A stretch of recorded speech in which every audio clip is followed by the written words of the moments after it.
Sesi 72, Rabu 10 Juni 2020. Selamat sore GKP Seroja. Dari ruang rapat kita akan membahas kitab Nabi Nahum.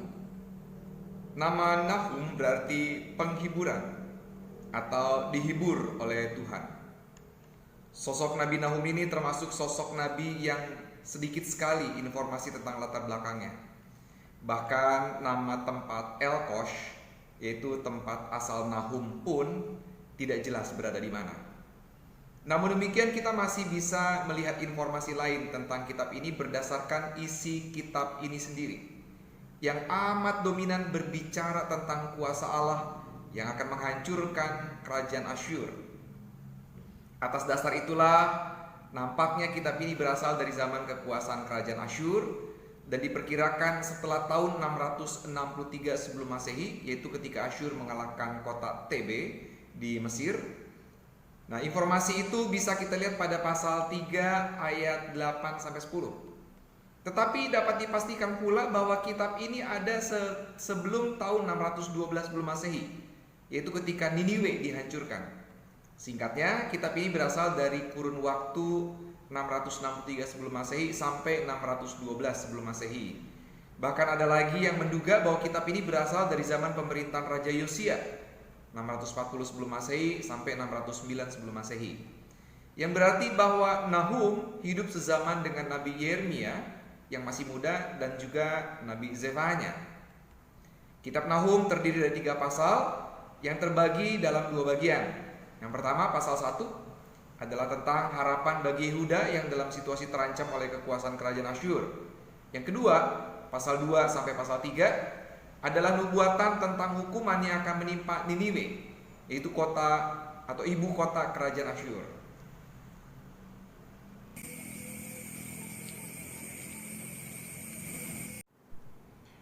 Sesi 73, Kamis 11 Juni 2020.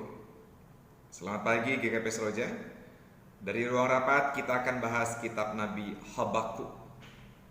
Secara pribadi, bagi saya kitab ini adalah kitab yang sangat inspiratif, terutama ketika membaca pasal 3 ayat 17 sampai 19, yang sekaligus juga inspirasi bagi terciptanya Kidung Jemaat 333, yang hendak menyampaikan salah satu pesan moral, yaitu walaupun kondisi dan situasi sangat buruk, tetaplah memuji Tuhan, tetaplah bersyukur kepadanya.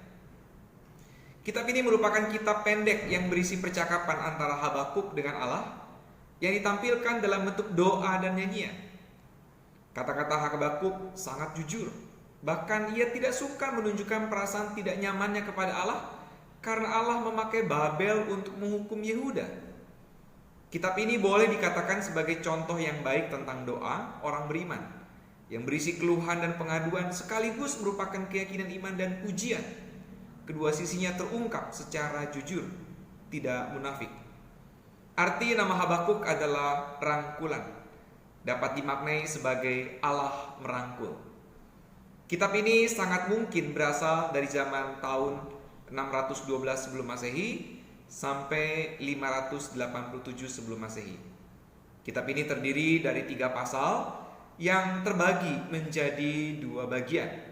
Yang pertama, pasal 1 sampai pasal 2, yaitu berisi tentang percakapan antara Habakuk dan Allah. Yang kedua, pasal 3 tentang doa dan iman Habakuk.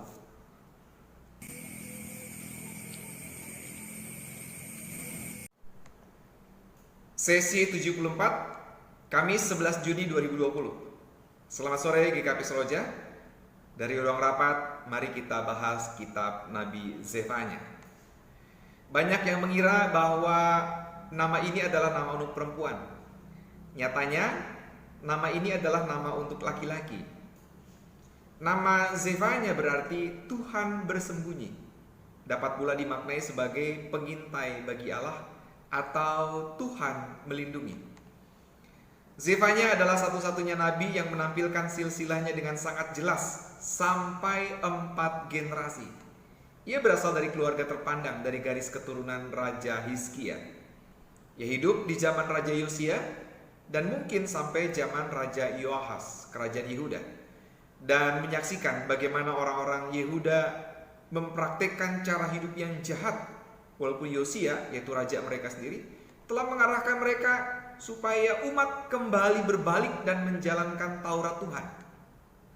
Secara keseluruhan, kitab ini hendak menegaskan bahwa kebobrokan Yehuda, mulai dari elit keagamaan sampai dengan umat, akan berakibat pada penghukuman dari Allah.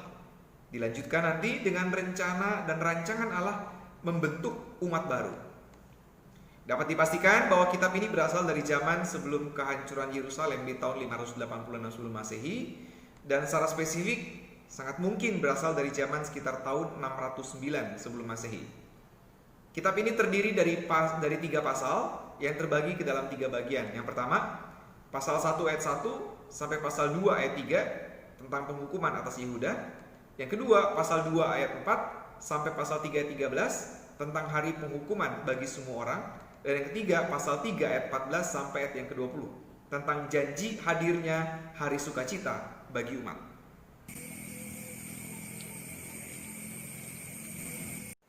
Sesi 75, Jumat 12 Juni 2020. Selamat pagi GKP Seroja. Dari ruang rapat kita akan bahas kitab Nabi Hagai. Nama Hagai berasal dari nama Haggai yang berarti perayaan.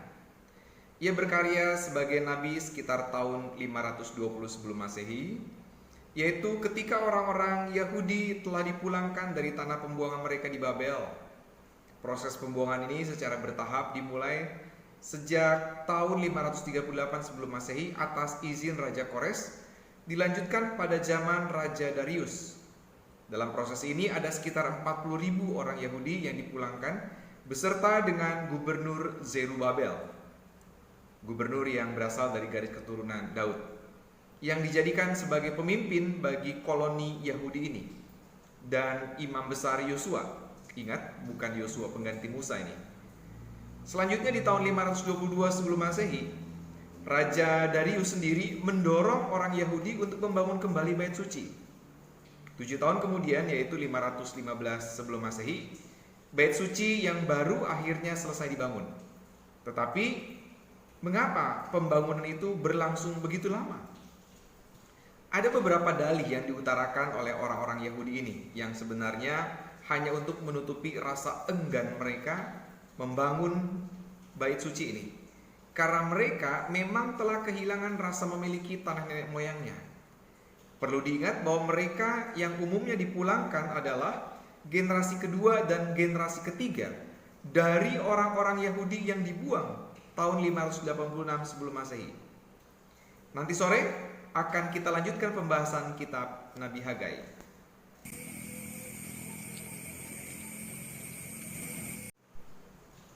Sesi 76, Jumat 12 Juni 2020. Selamat sore GKP Seroja. Dari ruang rapat kita masih melanjutkan tentang kitab Nabi Hagai. Tadi pagi saya sudah singgung bahwa orang Yahudi begitu enggan membangun kembali bait suci. Adapun dalih-dalih yang mereka utarakan diantaranya adalah: pertama, mereka merasa harus memprioritaskan pembangunan rumah mereka sendiri terlebih dahulu. Yang kedua, mereka mengalami beberapa kali gagal panen dan pacaklik. Yang ketiga, ada sekelompok orang dari etnis non-Yahudi yang juga tinggal di Yerusalem yang sering kali merecoki rencana pembangunan bait suci. Yang keempat, rasa takut dianggap sebagai pemberontak. Dalih-dalih itulah yang menjadi tantangan tersendiri bagi Hagai ketika menjalankan perannya sebagai nabi. Boleh dikatakan bahwa Hagai adalah nabi pertama yang berkarya setelah semua orang Yahudi tiba kembali ke tanah nenek moyang mereka, dengan menyampaikan seruan untuk segera membangun kembali dan menuntaskan pembangunan bait suci sebagaimana disampaikan pada pasal 1. Dilanjutkan dengan ungkapan pengharapan bahwa Tuhan akan memberkati Yehuda di bawah kepemimpinan Zerubabel sebagaimana disampaikan pada pasal 2. Jadi secara keseluruhan, kitab ini hanya terdiri dari 2 pasal saja. Dan kalau kita bercermin dari tulisan di dalam kitab ini, nampaknya kitab ini ditulis sebelum bait suci ditahbiskan di tahun 515 sebelum Masehi.